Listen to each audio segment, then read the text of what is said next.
turabaramukije bakunzi b'inkuru za Bibiliya tubashikiriza. Kuri uyu munsi twabateguriye inkuru ya Yosefu. Muri iyi nkuru ya Yosefu turababwira umwidondoro wa Yosefu, amakuba yaciyemwo, ibibazo benshi bakunda kwibaza ku buzima bwiwe, icigwa dukura mu nkuru ya Yosefu. Yosefu tugiye kubabwira ni umwe mu bahungu 12 ba Yakobo, umwe yagurishwa muri Egiputa. Kaze twinjire mu nkuru nyezina ya Yosefu.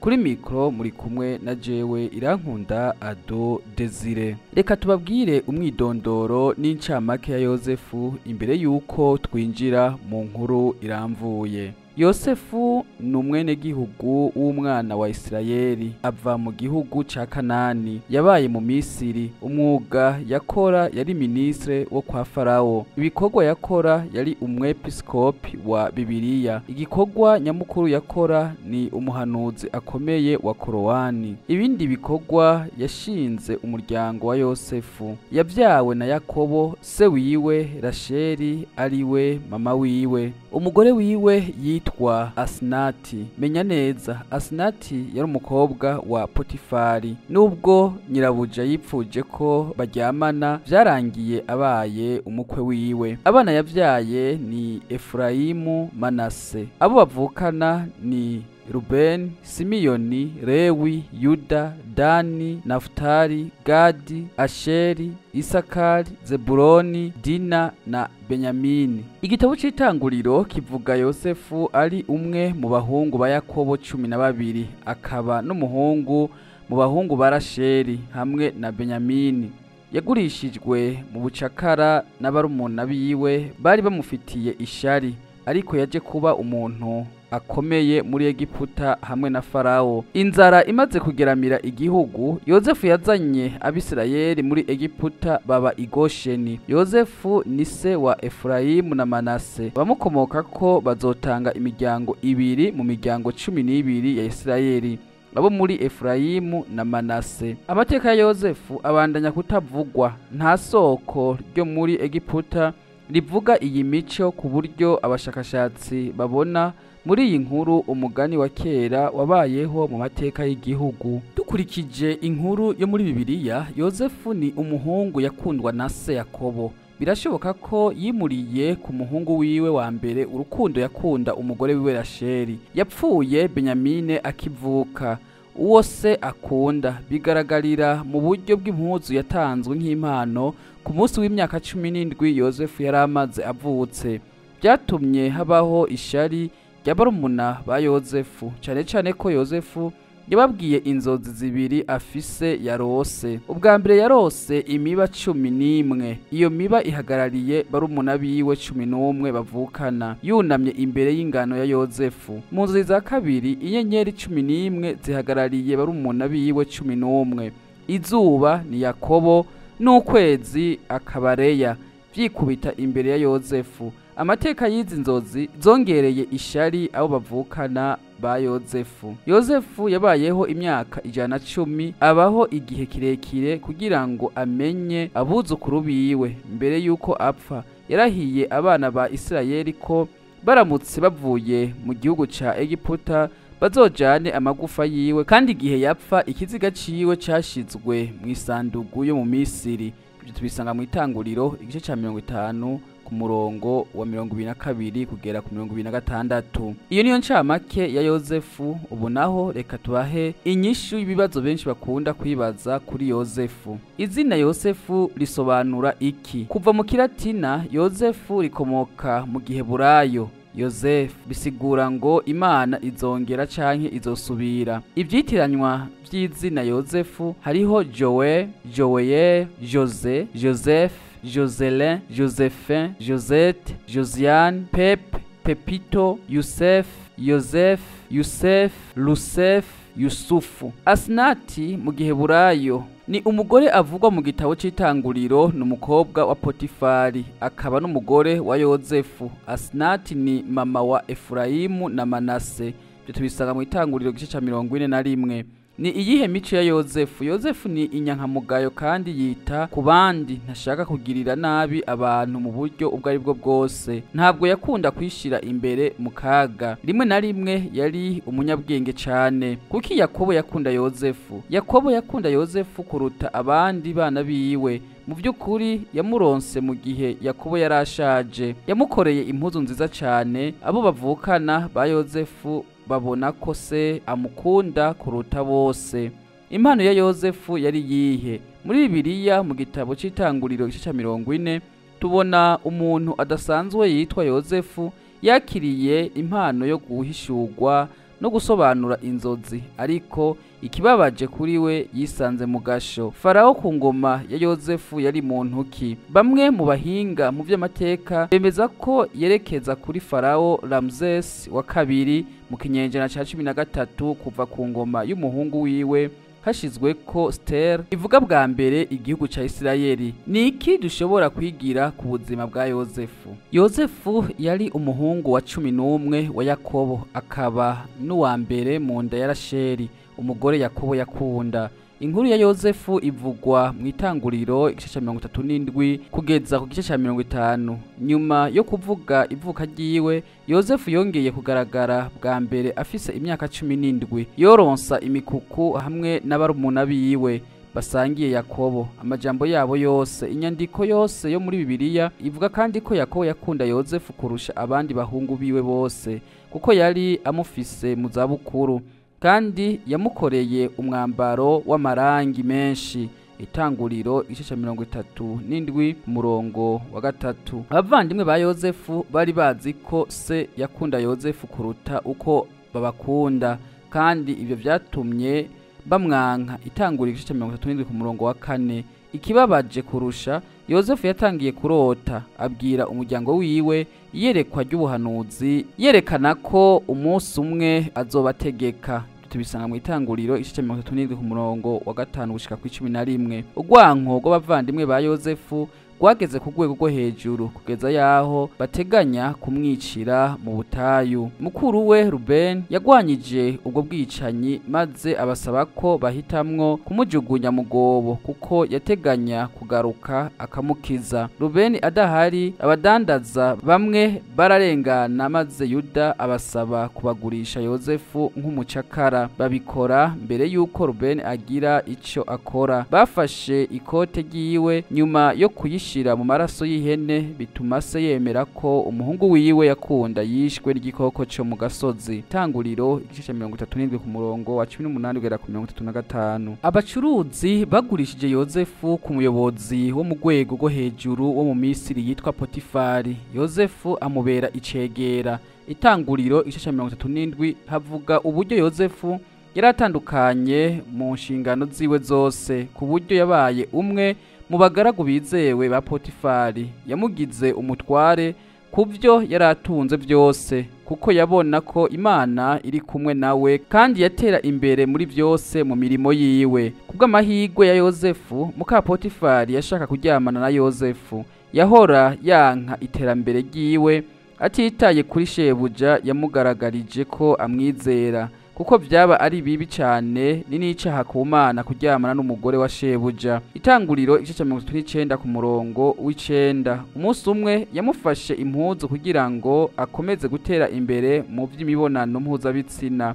Yosefu arahunga asiga impuzu yiwe mu ntoke za muka Potifali. Muka Potifali n'ishavu ryinshi yamwagirije ibinyoma ko yashaka kumusambanya ku gahato. Hama Potifali ata Yosefu mu gasho. Tubisanga mu Itanguriro igice ca 39 ku murongo w'7 kugeza ku 20. No mu gasho Yosefu yahawe umugisha n'Imana. Yasobanuye inzozi z'abandi banyororo babiri, kandi ibisobanuro byiwe byagaragaye ko ari ukuri. Uwa mbere muri abo bose yararekuwe maze asubizwa ku mirimo yiwe yo kuba umutware w'ibikombe by'umwami. Ariko yibagirwa Yosefu, ntiyabwira Farao inkuru ya Yosefu. Nyuma y'imyaka 2 umwami ubwiwe yarose inzozi zimutesha umutwe. Uwatwara ibikombe yibuka impano ya Yosefu yo gusobanura inzozi. umwami rero aramuhamagara ngo amubwire inzozi ziwe. Yosefu yahanuye imyaka 7 y'isarurwa ryinshi muri Egiputa, hazokurikira imyaka 7 y'inzara. Yagiriye inama umwami kubika ingano zizokora inzara niyatera. Byo tubisanga mu Itanguriro igice ca 41 ku murongo wa 1 gushika ku 37. Kubera ubwenge bwiwe Yosefu yagize inkomezi aba umuntu wa kabiri muri Egiputa nyuma y'umwami.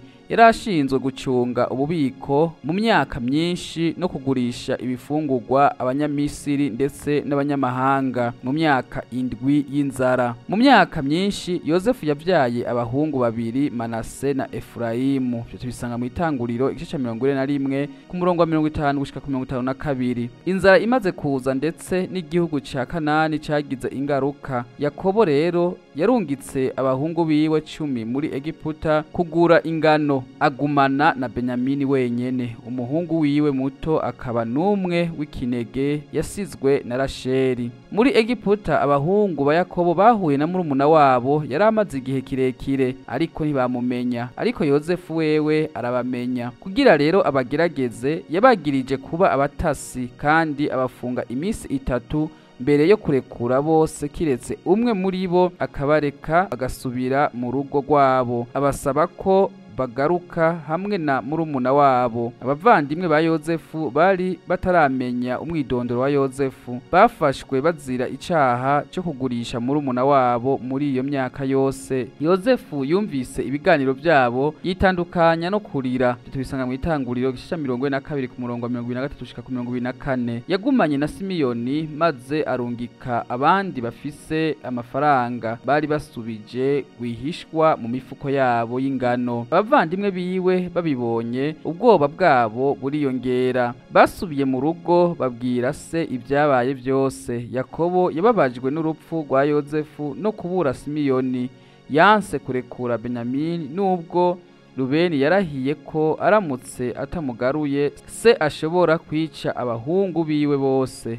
Itanguriro igice ca 42 ku murongo wa 35 gushika ku 38. Inzara yarakaze cyane ku buryo Yakobo yemeye kumutanga. Yuda yaramwemereye kureka Benyamini ajane nabo, ashira ubuzima bwiwe mu kaga. Yakobo yarabemereye kandi abaha n'imbuto nziza ndetse n'igice cya 2 c'amafaranga y'ingano. Yosefu ababonye asaba abagaragu biwe kubaga itungo no gutegura ifunguro kugira ngo barumuna biwe basangire nawe. Igihe Yosefu yabatumira iwiwe, barumuna biwe bagize ubwoba, basaba icegera ca Yosefu amafaranga bari batwaye ubushize. Icegera kirabahumuriza kandi gisohora Simiyoni. Yosefu agarutse, barumuna biwe barunama mbere yiwe kugira ngo bashitse ubuhanuzi bwa kera. Yababajije uko umuryango wabo umeze kandi barongera bararira. Noneho asezeye mu cyumba ciwe, igihe bicara basangira ku meza itandukanye n'iya Yosefu, batangajwe no kubona ko bashizwe ku rutonde hakurikijwe imyaka yabo. Benyamini yakiriye ibifungurwa inshuro 5 kurusha abandi bavandimwe, kurusha abandi bavuka.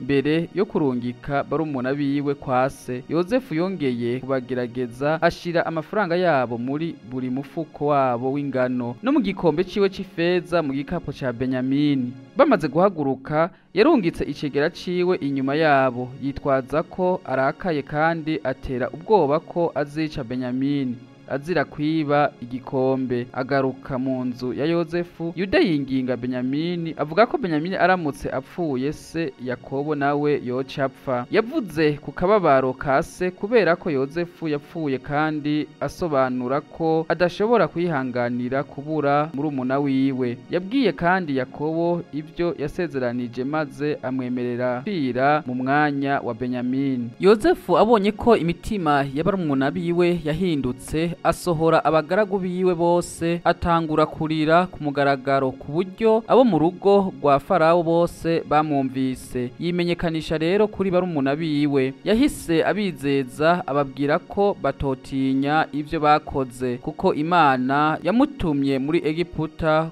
kubarinda. Nyuma se amaze gupfa yongeye gushimangira imbabazi avuga ko nubwo barumuna biwe bagambiriye kumugirira nabi, Imana yabihinduye burundu. Yosefu amaze kubimenyekanisha asubiza barumuna biwe kwa Yakobo kugira ngo bazane umuryango wose i Gosheni kugira ngo bamwiyegereze kandi ko ashobora kubaha ibyo bakeneye. Yakobo yaje kuba mu Misiri n'umuryango wiwe. Mbere yo gupfa yahaye umugisha abahungu ba Yosefu bose kandi ashimira Imana kubw'ineza yayo, avuga ati sinibaza ko nzongera kubona mu maso hawe, kandi hano Imana iranatuma mbona abankomokako. Yakobo yahaye umugisha mukuru mu bahungu babiri ba Yosefu. Nyuma yaho mu mateka ya Isirayeli, imiryango ya Efurayimu na Manase, abahungu bose ba Yosefu bakunze gufatwa nk'imiryango ibiri itandukanye. Abakomoka kuri Yakobo babaye muri Egiputa imyaka 400 kugeza mu gihe ca Mose. Igihe Mose yavana Isirayeli mu gihugu ca Egiputa, yajanye amagufa ya Yosefu nk'uko yari yabisabye. Ibyo tubisanga mu Itanguriro igice ca 50 ku murongo wa 24 kugeza ku 25, hamwe no mu gitabo cyo Kuvayo igice ca 13 ku murongo wa 19. Hariho byinshi byo kwigira ku nkuru ya Yosefu. Nk'abavyeyi, iyi nkuru iratuburira ingaruka mbi yo gutonesha bishobora kugera ku bana bacu. Bigaragarira ku musore Yosefu n'ishari n'inzigo za barumuna biwe. Urugero rwa Yosefu rutwereka kandi uburyo bwo guhangana n'ibiduhenda by'imibonano mpuzabitsina. Soma Itanguriro igice ca 39 ku murongo wa 12, uco soma n'igitabo ca kabiri ca Timoteyo igice ca kabiri ku murongo wa 22. Hanyuma iyi nkuru iratwereka ubudahemuka bw'Imana idatererana abana bayo, ndetse no mu mutima ububabare Uhoraho yari kumwe na Yosefu. Itanguriro igice ca 39 ku murongo wa 3. Kimwe na Yosefu, rimwe na rimwe tunyura mu bihe bigoye ndetse bikarenganya ubuzima bwacu, ariko urugero rwiwe rutwigisha ko nidukomeza kuba abizerwa ku Mana kandi tukemera ko akomeza kuyobora ibintu vyacu, azogororera ubudahemuka bwacu mu gihe gikwiye. Ninde yari kwagiriza Yosefu kwanka barumuna biwe? Yamara yaberetse imbabazi, kuko Imana yishimira imbabazi kuruta ibindi bitambo byose. Soma igitabo ca Hoseya igice ca 6 ku murongo wa 6, hamwe n'igitabo ca Matayo igice c'9 ku murongo wa 13. Inkuru ya Yosefu itanga ubushishozi bwiza muri kamere y'Imana. Ikora kugira ngo itsinde ikibi kandi ishitse imigambi yayo. Mu nyuma yo kunyura muri ibyo bigeragezo byose, Yosefu yashoboye kumenya ukuboko kw'Imana. Amaze kwimenyekanisha kuri barumuna biwe, arababwira ati noneho ntimugire ubwoba kandi ntimwishavurire kuko mwangurishije, kuko ari Imana yandungitse hano imbere yanyu. Ntabwo rero ari mwebwe mwandungitse hano, ni Imana. Intumbero mbi z'umuntu ntizishobora kuzibira imigambi itunganye y'Imana. Itanguriro igice ca 50 ku murongo wa 20. Bakunzi mwariko murakurikirana iyi nkuru ya Yosefu, turizigira ko yabigishije kandi cyane, kuko Yosefu yaciye mu bigeragezo bikomeye bimwe abubu babiciyemwo batokwigera barahariye abamugiriye nabi. Ariko Yosefu nakarorero keza kuri twebwe twumvise iyi nkuru yiwe. Nta cyaha na kimwe udakwiriye kubabarira. Tugirire ineza abatugiriye inabi, tutitaye ku byo batugiriye. Hari naho ibyo bakugiriye bibi ari byo byagushikanye kugutabagwa kwawe. Abagutwenze ngo ntacu uzovamwo baguteye gukora cyane kugira ngo ibyo bavuze ntibizokubeko. Abakuroze baguteye kwegera Imana cyane kugira ubaneshe. Ibigeragezo ucamwo kubw'abantu umenye ko bigushikana ku ntsinzi idasanzwe. Ndabikebanuye mwebwe mwese mwaduteze yomi, twongera kubahamagarira kubandanya mukurikirana izindi nkuru twabateguriye zivuga amateka y'abahizi bo muri Bibiliya.